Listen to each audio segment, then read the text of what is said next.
All right, so buckle up, listeners, because you guys send in a ton of articles about a potential TikTok ban. Yeah, it's a lot to unpack. And it's a roller coaster for sure. Definitely a roller coaster, yeah. Yeah. We've got, Supreme Court rulings, political back and forth, creators freaking out. yeah, it's I think what's really fascinating is how this story throws law and politics and national security and even like online culture, like all into a blender. Right. So how do we make sense of this for everyone? Maybe we should start by like laying out the battlefield. Yeah, I think that's a good idea. Like, what are the key events here? Yeah. Who are the players? And then, most importantly, what's at stake? Okay, so these articles keep mentioning January 19th. Like it's doomsday. Yeah. For TikTok. So what happens if the U.S. actually pulls the plug? What does that even mean? So going dark for TikTok means more than just your For You page going quiet. Right. It could vanish from app stores, updates would cease, and eventually the app might just stop working for American users. And can you imagine, like, that community, the TikTok community that's known for its trends and instant communication. Right. And just, like, Oh, God. cutting it off. Yeah, and this all goes back to the Supreme Court decision, Well, right? The articles mentioned something about forcing ByteDance to sell TikTok's U.S. operations. Yeah, so the Supreme Court basically upheld a law that gives ByteDance this choice, right? Okay. Sell or be banned. Wow. And TikTok, they fought back, said it violated free speech, Right. but the court disagreed. And so this ruling essentially opened the floodgates for a potential ban. Okay, but the court's decision, it wasn't unanimous. It Yeah. feels like there must be some pretty strong arguments against forcing a sale like this. For sure. So several justices actually dissented, Okay. and they argued that this law gives the government, like way too much power to censor online platforms. And it sets a dangerous precedent for internet freedom. Yeah. Like they were questioning, did the government really prove there was a clear and present danger here? Like to justify such a drastic move. So why is the U.S. government so determined to push TikTok out? Right. What is it, just a dance-off they're trying to shut down? Well, I mean, they're saying the heart of the issue is national security. Okay. Right. U.S. officials are concerned about TikTok sharing user data with the Chinese government. Okay. And, they point to this 2017 Chinese law Right. that requires companies to cooperate with intelligence agencies. Right. And this raises some serious concerns about, well, data misuse. Right, but that law, it doesn't specifically say social media data. No, it doesn't. But I mean, that possibility, I guess that's enough to make officials wary. Right, exactly. So basically the U.S. government is saying, trust us, we're worried, but they haven't shown, like, any concrete proof that data is being misused. Well, that's a key point of contention, right? Yeah. Critics argue that the government's concerns are basically hypothetical. Okay. And they haven't really provided hard evidence that TikTok has actually handed over user data. Right. They see it's fear-mongering. Right. Potentially fueled by, like, this broader Yeah. geopolitical rivalry Yeah. with China. It definitely feels like there's some deeper currents at play here. Right. So what is TikTok's response to all of this? Are they just throwing in the towel? No, not at all. Okay. ByteDance is completely denying these allegations. Okay. They're saying they have never shared data with the Chinese government. Okay. And get this, they've actually pledged not to sell their U.S. operations.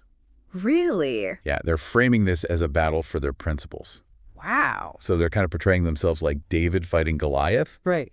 which, resonates with a lot of users. Yeah, I mean, is ByteDance, are they genuinely committed to protecting user data? Or are they just playing for time and hoping that maybe things will change politically? Yeah, I mean, that's the million-dollar question, isn't it? Yeah. Some analysts think that ByteDance is betting on public pressure and the potential economic impact of a ban to force the U.S. government's hand. Yeah. So they're hoping to rally TikTok's massive user base, especially like young voters, to their side. Okay. It's a risky gamble, For sure. but, it could pay off. And speaking of risky gambles, this whole situation is a political tightrope walk, isn't it? Oh, yeah.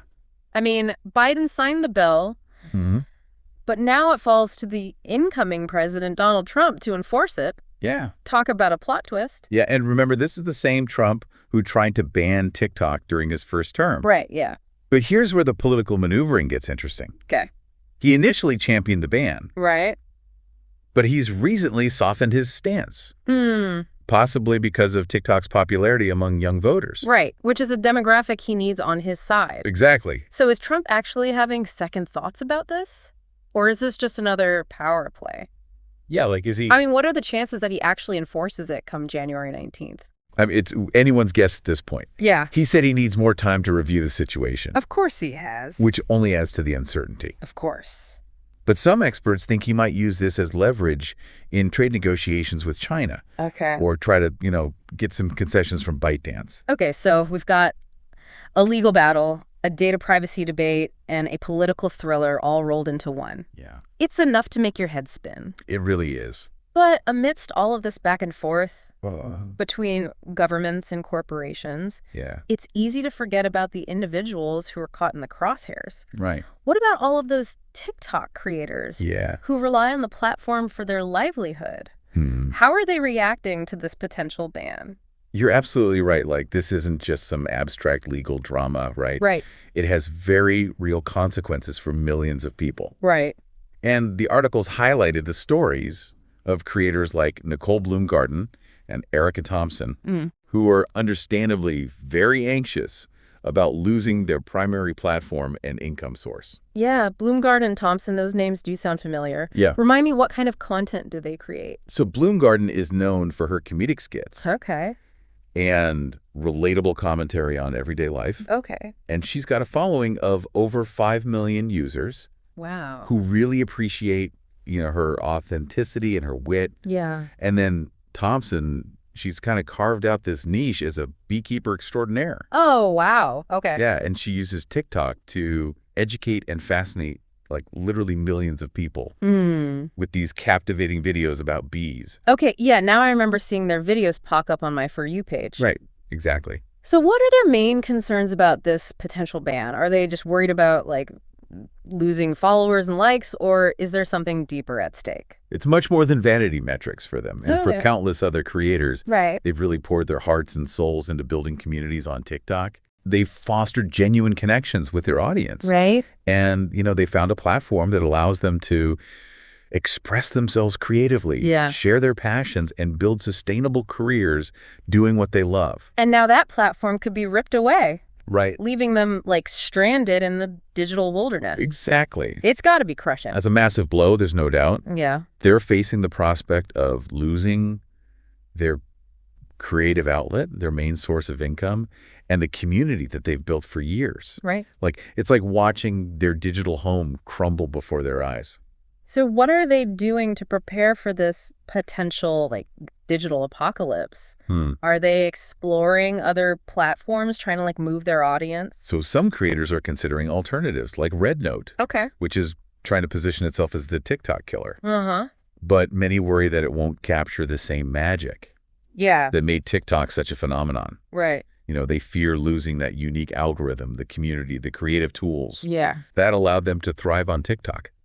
So even if they manage to rebuild their audience on a different platform, Right. it just won't be the same. Yeah, it's like trying to recreate the vibe of your favorite neighborhood bar in a totally different city. Right. It's not just about the features and functionality. Yeah. It's about that intangible sense of community, Yeah. the shared experience, Yeah. the inside jokes, the cultural references Right. that make TikTok feel like home. It's a stark reminder that the digital world isn't just, like, ones and zeros. Right. It's about human connection, shared experiences, and that sense of belonging that we find in online communities. Exactly. And for creators like Bloomgarden and Thompson, the potential loss goes way beyond followers and likes. Right. It's about losing a part of themselves, a vital connection to the audience who have embraced their creativity and supported their journey. It's a tough situation all around. Yeah. So we've got TikTok facing a potential ban. Creators are grappling with uncertainty. Right.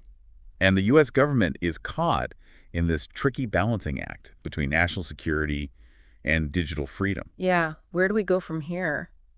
I don't know. It's a good question. What does this all mean for the future of online platforms and user data? Yeah. Those are definitely some of the questions that we're going to be exploring as we continue our deep dive. Okay. So stick with us as we uncover the complexities of this, this unfolding saga. You won't want to miss it, so we'll be right back after a quick break. Okay, so we're back and still wading through this potential TikTok ban. Before the break, we were talking about how this could impact creators like Bloomgarden and Thompson. Yeah, and it's a really tough spot for them. It really is. They built their careers on this platform, and now, there's this real possibility they could lose it all. Right. The uncertainty and anxiety must be immense for them. And it's not just about rebuilding their audience somewhere else, right? It's like Right. they're afraid of losing that unique energy Right. and that sense of community that TikTok has. You're absolutely right. TikTok's algorithm, its focus on short-form video, the trends, the challenges, all of that, Right. it's created a distinct culture Right. that's really hard to replicate. And speaking of challenges, this whole situation is a huge challenge to free speech online, isn't it?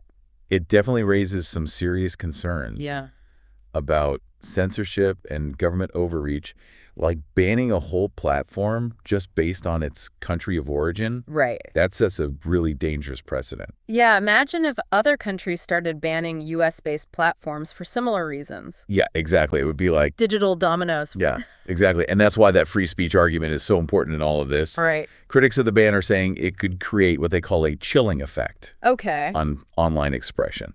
Right, and I think people throw around that term chilling effect. Right. But it's not always super clear what it means. Yeah, so basically in this context, what it means is that the threat of government censorship or punishment, Right. it could discourage people from using their right to free speech, Right. even if what they're doing is technically legal. So it's like you're constantly Yeah, like walking on eggshells. walking on eggshells. Like, are you going to say the wrong thing? Right. Do the wrong thing. So even if TikTok is banned, Yeah, the impact on online expression could still be felt. absolutely. And people might be a lot more cautious about what they're posting and sharing. It could create this whole climate of self-censorship where individuals and companies are just staying away from controversial topics, Right. Avoiding certain viewpoints because they're afraid of reprisal. Yeah, it's a sobering thought. It is. So we've got these concerns about free speech and censorship. Right. But then on the flip side, you have the U.S. government saying, Yeah. this is about national security. Right. We have to do this. It's a tough dilemma. It really is, and it's about where do you draw the line? Right. Supporters of ban say, look, we have to protect sensitive user data from potential adversaries. Right. Even if it means, limiting access to certain platforms. But isn't there a risk that we go too far? Right. Sacrificing individual liberties just in the name of security.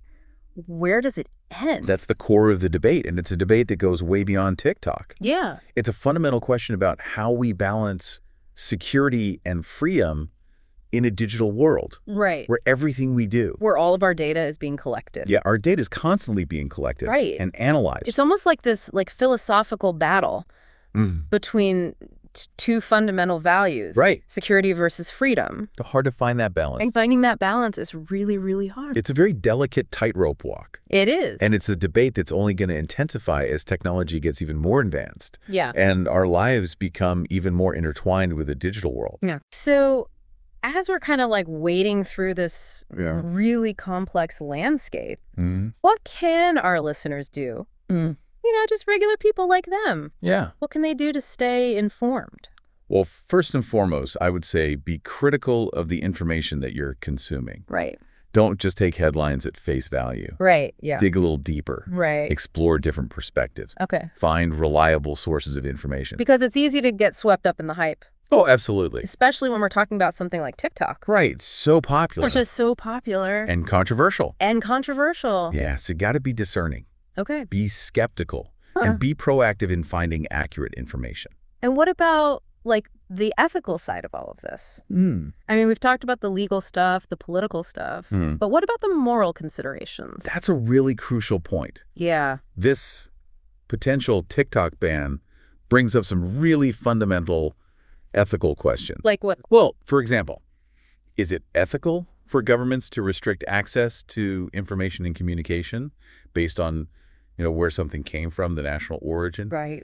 What are the limits of government power when it comes to regulating online platforms? It's like we're entering uncharted territory. Yeah, it's like a whole new frontier. A new frontier of ethical dilemmas. Yeah, exactly. And we're dealing with issues that didn't even exist a decade ago. Right. So we need to be having this conversation as a society. Absolutely. And so beyond staying informed and thinking critically, what can our listeners do to, like, really engage in this conversation and make their voices heard?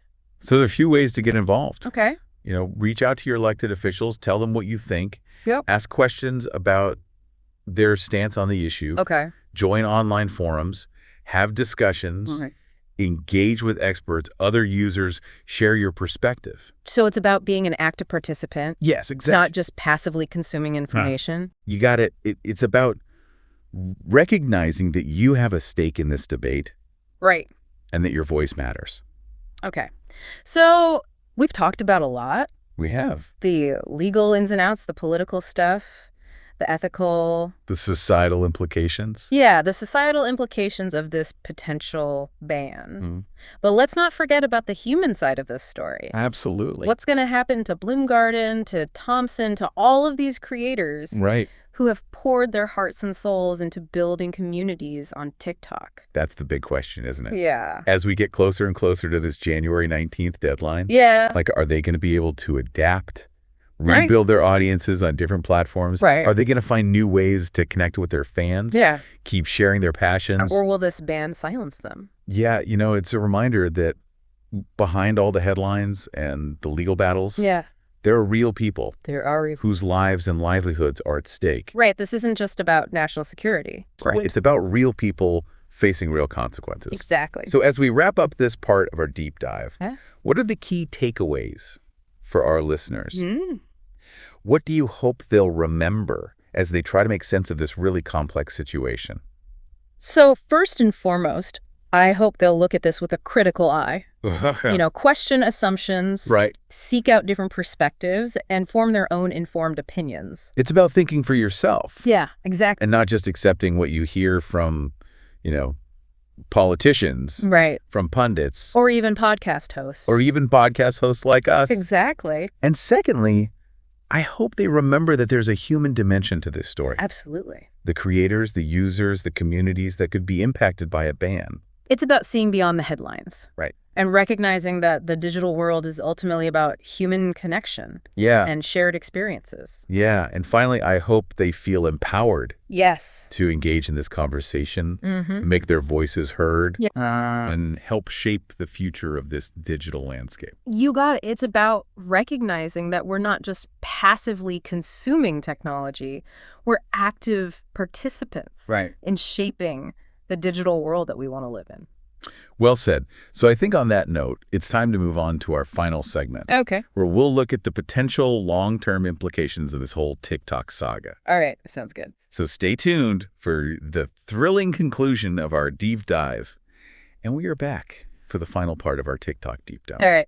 We've gone over, the legal battles, all of the political stuff going on, the human impact. Now I kind of want to, zoom out a little. Yeah. And think big picture here. Okay. We keep talking about January 19th. Yeah. But regardless of what actually happens on that date. Right. This story's already brought up some really big questions about the future of online platforms. Oh, yeah, absolutely. I mean, TikTok almost feels like it's become this symbol of something bigger, right? Definitely like a test case. Yeah. For how governments and these tech giants are going to deal with all of this going forward. So if a platform as huge as TikTok can be, brought down to its knees over data security, what does that mean for every other platform out there? Right. What are the safeguards to actually protect user data? Right. And how much control do we even have as users? It's kind of scary to think about, how much of our personal information is just out there. Yeah. It's a little unsettling. Do you think all of this, the TikTok stuff, will push other platforms to be more transparent about their data practices? I think it's definitely possible. Yeah. This whole situation has put data privacy in the spotlight. Yeah. And users are definitely more aware of how their information is being collected and used. So platforms that are seen as careless with data or not very clear about what they're doing, they could face some backlash. Yeah, for sure. Especially if they're operating in countries with tougher privacy rules. So maybe all of this TikTok's troubles could actually be a wake-up call. It could be. For the tech industry. Yeah, force them to really prioritize user privacy. Okay. And data security. So maybe a silver lining then. Maybe a silver lining. But it comes at a cost for TikTok and its users. Right. Yeah. But it could also be the start of a much bigger conversation. Yeah. About data rights and what it means to be a digital citizen. And speaking of cost, if TikTok does go dark, in the U.S., it's not just creators who are going to feel it. Absolutely not. The U.S. is TikTok's biggest market. Right. Millions of users. Right. This whole ecosystem of advertisers, influencers, businesses who rely on this platform. So a ban would be a huge disruption to a pretty big chunk of the digital economy. Yeah, I mean, we could see job losses. Right. A decline in ad revenue. Yeah, this is bigger than just viral dances. Right. It shows how much these platforms have become a part of our lives. Right. Not just personally, but professionally, too. Right. Influencing everything we do. They're reaching way beyond entertainment, Yeah. affecting consumer trends, even political discourse. And so if TikTok does go away, what fills that space? Right. Like what comes next? Yeah. Will another platform just take over? Or are we going to see something totally new?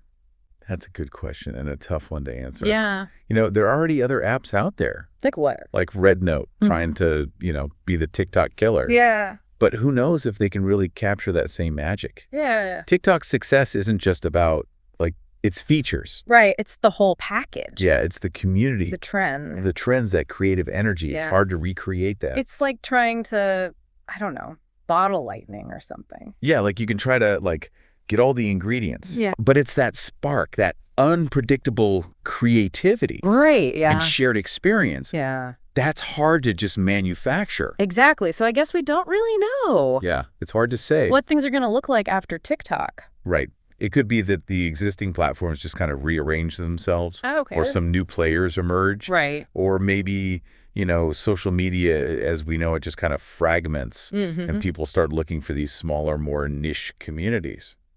So I guess the future's uncertain. Yeah. Well, one thing's for sure. What's that? This whole TikTok thing has really shown us these fundamental tensions that are going to keep shaping the digital world. For years to come, absolutely. National security versus individual freedoms, right. Control of user data, the power of online platforms. Yeah, these are big issues that we're going to have to keep grappling with as technology keeps changing. And it's up to all of us, as users. As citizens. As citizens, as creators. To be a part of this conversation. Yeah, help shape the digital world that we want. So to wrap up our deep dive, what's the one thing you want our listeners to take away from all of this? I think the most important takeaway is this. The TikTok situation, it's not just some random event. Okay. It's part of this larger shift in how we're interacting with technology. Right. How governments are regulating the digital space and how we're trying to balance security and freedom in this crazy interconnected world. Wow. It's a wake-up call for all of us to be more aware, more engaged, and more proactive. In shaping the future we want. Exactly. That's a powerful message. It's a good reminder that the digital world's constantly changing. Yeah, it is. We need to stay informed and involved. Absolutely. To really understand it. Well said. And on that note, I think it's time for us to wrap things up. Yeah. Thanks for joining us on this deep dive, everyone. It's been a wild ride, so until next time, stay curious and keep exploring. Yeah. Explore the digital world. The depths of the digital world.